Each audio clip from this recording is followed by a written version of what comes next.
fighting back, with President Donald Trump already riling Washington just 2 weeks back in office.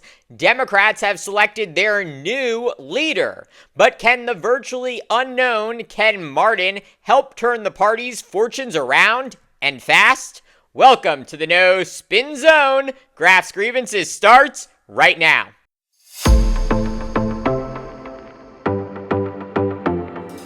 It's very hard to believe, but President Donald Trump just marked his second week back in office. In that time, Trump has thrown Washington into turmoil by firing his perceived enemies at home while attacking America's allies abroad. Day after day, a new Trump salvo, including the firing of more than a dozen federal prosecutors and scores of FBI agents involved in the prosecution of those who attacked the Capitol on January 6th, 2021. In addition, Trump firing the director of the Consumer Financial Protection Bureau and placing on leave the head of USAID, the government's lead agency for humanitarian assistance and development.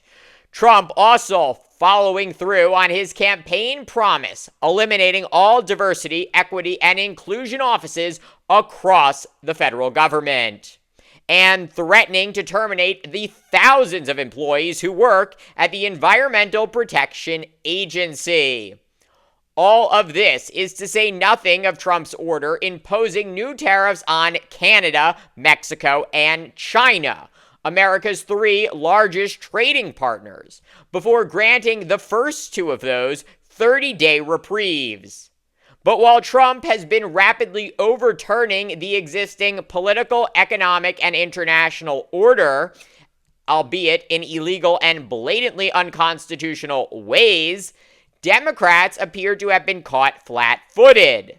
Despite having almost 3 months to prepare for Trump's return between November's election and January's inauguration, Democrats failed to develop a coherent approach to fighting back against Trump and his Republican cronies in the House and Senate.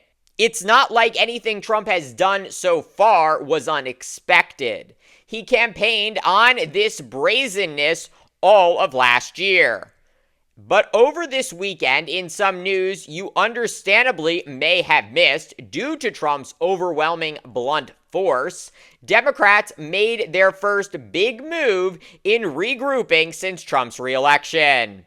This man here, Ken Martin, was elected by members of the Democratic National Committee to lead their party out of the political wilderness.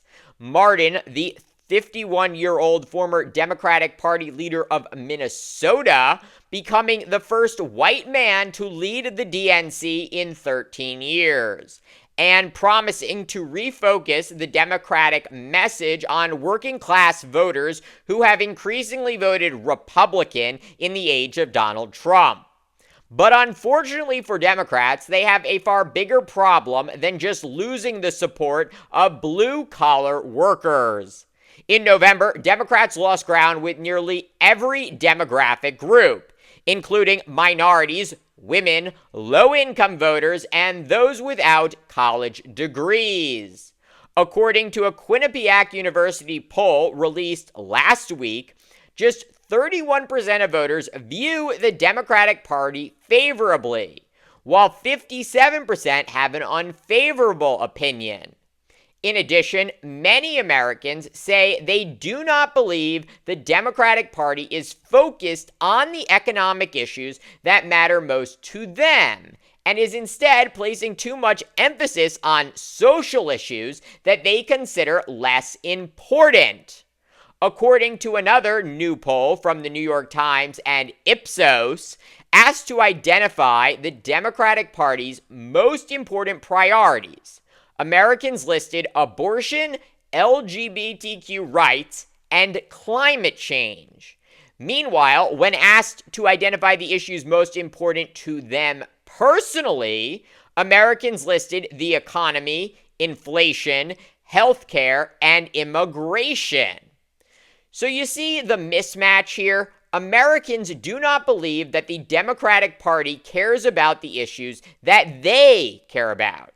And even worse for Democrats, as you can see here, the poll also finding that the issues that people say matter most to Republicans were also, for the most part, the issues that mattered most to them, including immigration, the economy, inflation, and taxes. All of this underscores the challenge Democrats face as they attempt to regain control of the House, Senate, and White House. And I am sure some professional Democrats will see these results and argue that Democrats should stop defending trans people and abortion rights. After all, even self-identified Democrats did not rank either LGBTQ issues or abortion rights among their top 5 concerns.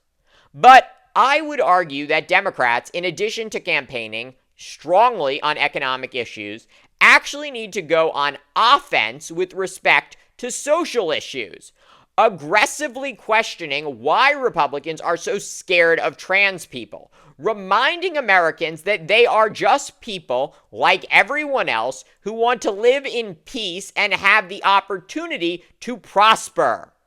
Furthermore, demand to know why Republicans want to be in your doctor's office and tell you what you can and cannot do with your own body. Hit back harder with the message that Democrats are for freedom, while Republicans are for controlling you and your body. This has literally been the promise of the United States since 1776. Freedom. And Democrats need to own this issue. And yes, last year, Vice President Kamala Harris did campaign on freedom. But Democrats also shied away from defending equality of opportunity for all, regardless of their sex, gender, or race. Democrats cannot campaign scared. Trump certainly never looks scared, including when he is spewing absolute nonsense even he knows is not true. Hope and change worked for Barack Obama. He inspired a new generation of Americans and won the White House twice. But that worked for Obama. We are in a new era now, and Democrats need a new approach. Democrats need to get more aggressive, go on the offense, and show the American people that you are fighting for them, not just against Trump, but against the oligarchy taking shape in America of extreme wealth, power, and influence that is destroying our democracy, our rights, and our freedoms. Thank you for watching Graf's Grievances. Let me know what you think. Please like, subscribe, share. It really helps me grow this channel. And join me tomorrow for more.